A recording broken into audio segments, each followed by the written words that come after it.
Today we're going to look at 4 different deck lists for Meowscarada EX from Japanese City League events. Meowscarada EX is a 310 HP Stage 2 EX Pokemon, Grass type, weak to fire, no resistance to retreat cost. It has an ability and 1 attack. The ability Magic Bouquet reads, you may use this ability once during your turn by discarding a grass energy card from your hand, and you get to put 3 damage counters on one of your opponent's benched Pokemon. Nail Scratch for 2 colorless does 100 damage, and if the defending Pokemon already has damage counters on it, it does 120 more. So that's 220 or 200 if you're attacking with a double colorless energy or double turbo energy. The ability Magic Bouquet pairs very well with Radiant Alakazam's Painful Spoons, which can move 2 damage from one of your opponent's Pokemon to another of their Pokemon. So, since Magic Bouquet can only put damage on their benched Pokemon, it doesn't help Nail Scratch because Nail Scratch needs the active Pokemon to have damage on it. So, if their active Pokemon is not damaged, you can use Radiant Alakazam's Painful Spoons to move damage from the bench to the active Pokemon when necessary. We've already seen that Rapid Strike Inteleon VMAX's Double Gunner, which is quite similar to this, can be very good against Lost Zone decks and the smaller decks with Pokemon to pick off. Also, like Ralts is on the bench and things like that. And Meowscarada can actually target those Pokemon even easier because, let's say, 60 HP Ralts that will take 2 energies to discard instead of 3 from Inteleon's Double Gunner. But it also has higher damage output into the active position with Nail Scratch. Also, it's only worth 2 prizes, and it has 310 HP. So let's look at some of the deck lists that players have been using in Japan featuring Meowscarada EX. This first one here we'll see plays a 4-1-4 line of Meowscarada EX. They're playing 4 Luxray. Now, this is not the newest Luxray. This is the one that you can play down onto your... I'm sorry, play down as your active Pokemon. Let's find that one. Here we go. From Crown Zenith. If this Pokemon is in your hand when you're setting up, you may play it as face down as your active Pokemon. And then that means you've started with 160 HP Pokemon that has free retreat, and it can deal 50 damage for 1 energy and search your deck for 2 trainer cards. Very, very powerful, actually.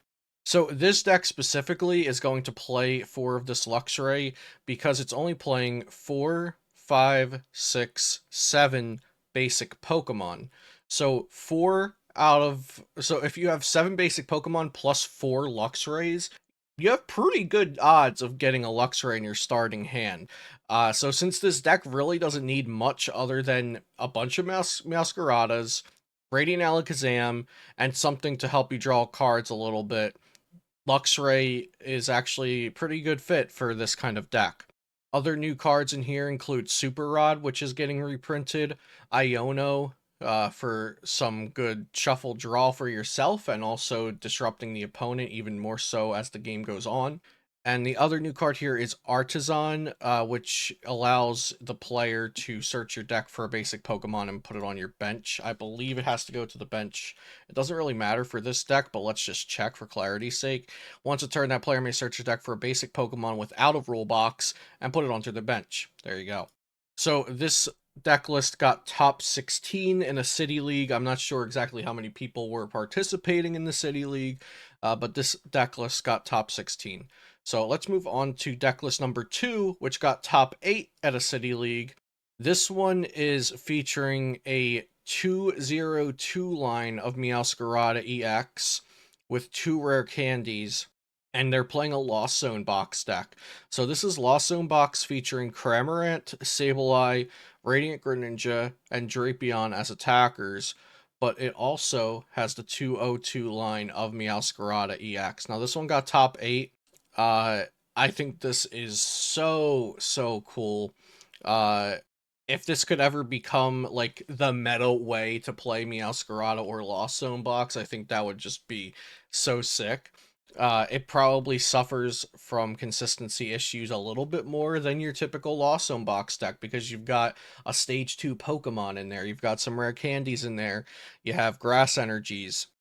You could even consider playing like maybe a 1-1 line of Giratina in here. to have a good V-Star power ability, or maybe even playing Pidgeot and Forest Seal Stone to have a good V-Star power to use with this deck. But this is something I'm interested to experiment with. It kind of reminds me of the Rapid Strike Urshifu VMAX Lost Zone decks, except that needed you to play Rapid Strike energies and things like that. This doesn't really come with many stipulations except play a couple rare candies. And yeah, this one got top 8 at a City League. Next, we have a deck list that came in top 4 placement at a City League. And you'll notice that, except for this one, which plays Radiant Greninja, since this is more of a Lost Zone box deck, these decks will all be playing Radiant Alakazam. As I mentioned, it pairs very, very well with Meowscarada EX. So this is a Meowscarada EX focused deck. Very similar to the first one, except there's no Luxray. Instead, they're playing a 1/1 Arceus VSTAR to get you some extra consistency with Starbirth. Trinity Nova really isn't going to be that good because you can't attach energies to anything in the deck, because Trinity Nova only attaches to V Pokemon, but it's here for the Starbirth ability, which cannot be underrated. Search your deck for any 2 cards is broken. So you can just search your deck for 2 rare candies, 2 Meowscaradas, whatever it is that you need. And then from there, your plan is to just use the abilities as many times as you can each turn for however many Meowscaradas you can set up, spread damage to the bench, and swing very efficient chunks of damage at the active every turn. They also play 4 Judge. I would probably like to see some Ionos in here, but I understand that they want to start disrupting early. But you could probably play 4 Judge and some Ionos, and that wouldn't even be bad. And lastly, we have a runner-up deck list. This one's using Hisuian Lilligant VSTAR instead of the Arceus VSTAR, 1/1 of that. And they're also playing some Mew. They're not playing Bibarel.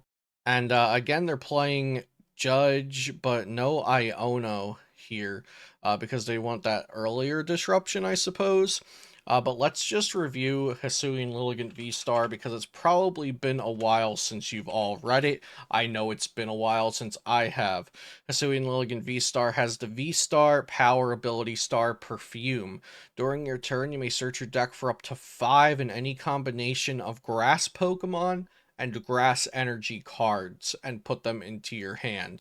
It also has Parallel Spin that does 130. If you put an energy on this Pokemon to your hand, it does 100 more damage.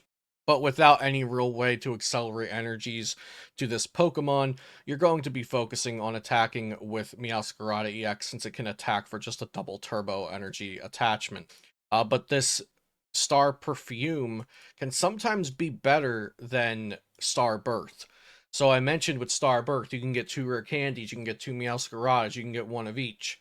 Well, if you don't need the rare candies, which is kind of why Mew is here, to help you find those rare candies easier, your Lilligant V-Star can get you 5, it can get you like 3 Meowscarada EXs and 2 grass energies. That's plus 5 cards in your hand. That's a really big advantage, especially when you're trying to burst out multiple of these abilities every turn to put damage onto your opponent's bench, and then move it with Radiant Alakazam, and then deal your damage. I think Hisuian Lilligant V-Star is actually such a great fit for this deck, and I love when a little bit of an older card can find its place with a newer card like this. And the format that they've created with the new Scarlet and Violet sets is just really, really refreshing and really rewarding for deck building, I think. And even though, we still have a meta game, there's going to be a meta game in every competitive game. People are going to find the best things to play and play them. In the meantime, there's a lot of fun stuff to play too, and only a very, very, very small percent of players are caring about what is the absolute best thing to play. So remember that, I do the top 10 decks videos and everything on my main channel. And as a competitive player, I follow that, and a lot of competitive players follow that. But also remember to have some fun, because that's what the game's all about. I'll see you next time here on Celio's Network 2. Celio 2. Subscribe.